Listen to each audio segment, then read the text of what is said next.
Hey everyone, welcome to Judging for the Win. I'm Dave, and this is my daily ruling. Prismari is the only college we haven't visited yet this Strixhaven week, so let's take a look at some cards that they have.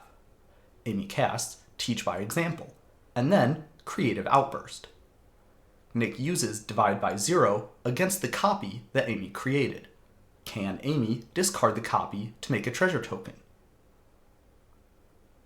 One thing I wanted to touch on before I got to the main ruling here is that it's definitely legal for you to cast Divide by Zero against a copy of a spell like this.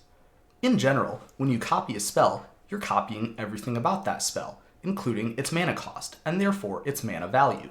Therefore, the copy of Creative Outburst will have a mana value above 1.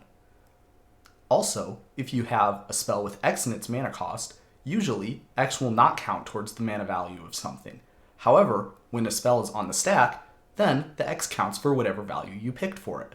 So you would be able to divide by 0 an engineered explosives, say, unless they were casting it with an X equals 0, in which case, the only case, its mana value would be too low. This of course contrasts with the situation where you have an engineered explosives already on the battlefield, in which case its mana value is 0 no matter how much its controller paid into X.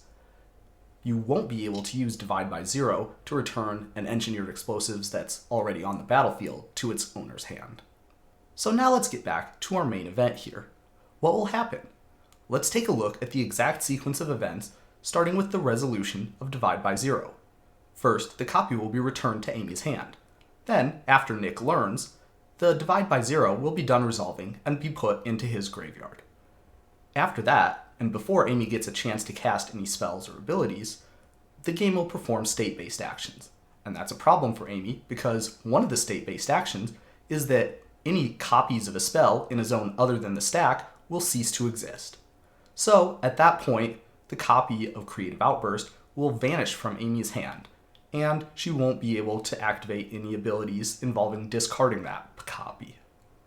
One other thing that I think is kind of interesting here is that a copy of a card is not the same thing as a card. So, at no point in that sequence I just described did the number of cards in Amy's hand change. And now that we're done with that, I'd like to talk a little bit about my own creative outbursts. Whenever I write these rules questions, I consider them to lose a little bit of artistic merit if they rely on the players making illogical game decisions or taking actions that don't make any sense. So, for a moment here, let's critique Nick's play of casting the Divide by Zero against Amy's copy. If Amy had used, for example, Twincast to copy her Creative Outburst, then Nick's play would not make a lot of sense in this case. He would probably be better served using his Divide by Zero against the original spell in response to the Twincast. That way, Amy's expensive spell would be returned to her hand, and when Twincast tries to resolve, it would see that there are no targets available for it, and it would go to Amy's graveyard without doing anything.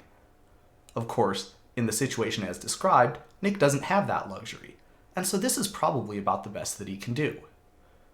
If he played the Divide by Zero against the main spell, even in response to the triggered ability that creates the copy, the game will see that there was a spell played and create the copy using the last known information. So, in this case, returning the copy of the spell and not having to deal with it is the best that he can do. If he returned the big spell, then the copy would resolve as normal, and Amy would get to cast another Creative Outburst at some later point. And that's all I have for you today. How did you do? Join me again tomorrow for another daily ruling, but until then, I hope you have a great day.